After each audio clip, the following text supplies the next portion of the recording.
A very good morning, children. So as we are done with chapter 14, factorization. So today we are going to start our new chapter, chapter number 6, that is squares and square roots. Okay. So as you observe, it contains two parts, namely squares is a different part and square roots is a different part, and both are interrelated to each other. So today we are going to start dealing with the concept of squares. So to start with, we need to understand what exactly the squares are and what are the properties of squares. Okay, rather than simplifying or solving the questions pointing to squares, it is very much important to have firm knowledge on squares and its properties. Okay, so the explanation is going to be very much heavy for this chapter, so try to focus on the concepts on a daily basis. Don't neglect any of the class. So let us start. As you know, when we have been discussing the chapter of powers or exponents, we use it to raise any number to some power. That means concept of raising powers. Concept of raising to powers. That means, for example, if you take any number, okay, any whole number, for example 3, if we write the expanded form like this, then you will immediately say it's exponential form as 3 power 2. This is expanded form. This is expanded form and this is exponential form. If we write it 3 into 3, this is 3 power 3, then you will immediately say it is 3 power 2. Okay. In the same case, if I write 5 into 5, you will immediately say it is 5 power 2 or 5 raised to the power 2. 5 raised to the power 2.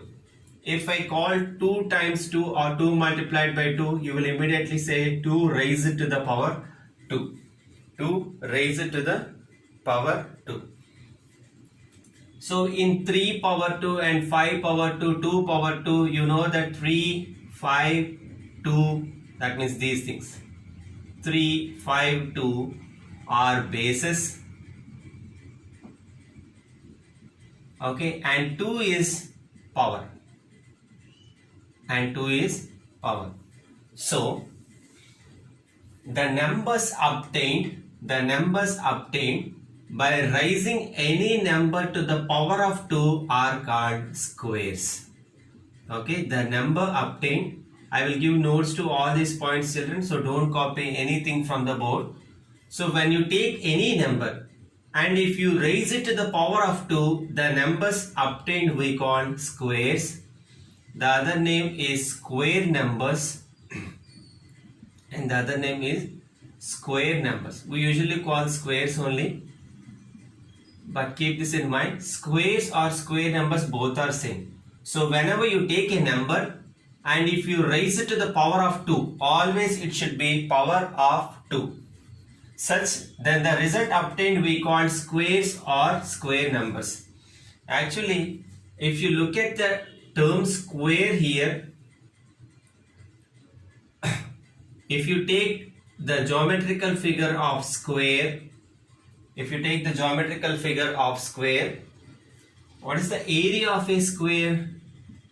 The formula for area of a square is equal to side into side, isn't it? Side into side.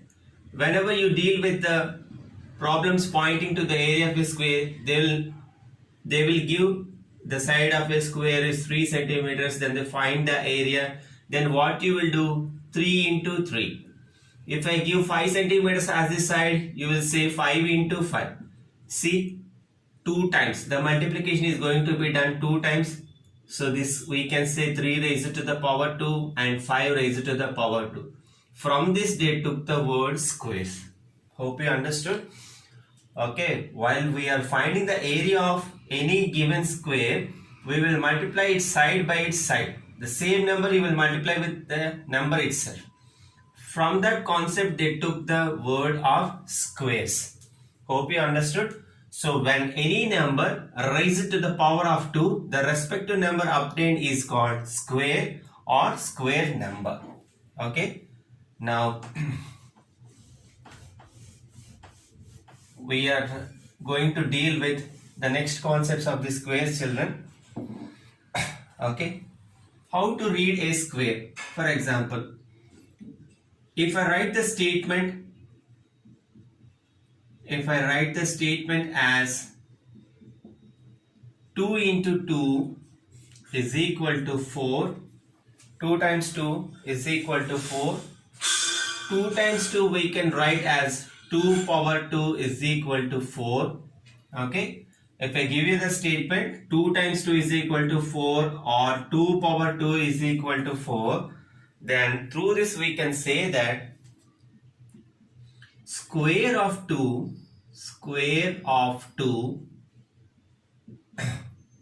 is equal to 4. Okay, square of 2 is equal to 4. Let us take another example. If I give you the statement of 3 times 3 is equal to 9, or the exponential form of 3 times 3 is 3 raised to the power of 2, which is equal to 9. So through this we can say square of 3 is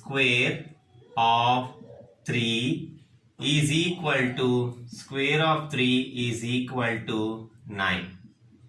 Okay, this is the way how we will read the squares, children. Square of 2 is equal to 4. Square of 3 is equal to 9. In the like sense, if I take 4 power 2, then square of 4 is equal to 4 into 4, which makes us 16. Square of 5 is equal to 5 into 5, that is 25. Okay, square of 4, square of 5, otherwise 4 square, 5 square, 3 square, 2 square. Okay, square of 2 or 2 square, square of 3 or 3 square, square of 4 or 4 square, square of 5 or 5 square. So this is the way how we will read the squares. Okay, so the square number or square is that number raised to the power of 2. Now you look, children. When I write 1 square or square of 1, you will get 1. When I write 2 square or square of 2, you will get 4, because 1 square means 1 into 1. 1 square means 1 into 1 is equal to 1. 2 into 2 is equal to 4. 3 power 2, which is equal to 3 times 3, which is equal to 9. Okay, instead of square of 3 or 3 square. 4 square or square of 4 is equal to 4 times 4, which gives us 16. 5 square or square of 5 is equal to 5 into 5, which gives us 25. Okay, if we take the list like this, look, this 1, 4, 9, 16, 25 are the squares of the respective numbers. That means square of 2 is 4, square of 3 is 9, square of 4 is 16, square of 5 is 25. Okay, so such resultants we call perfect squares. Such resultant we call perfect squares. I will explain this, just look.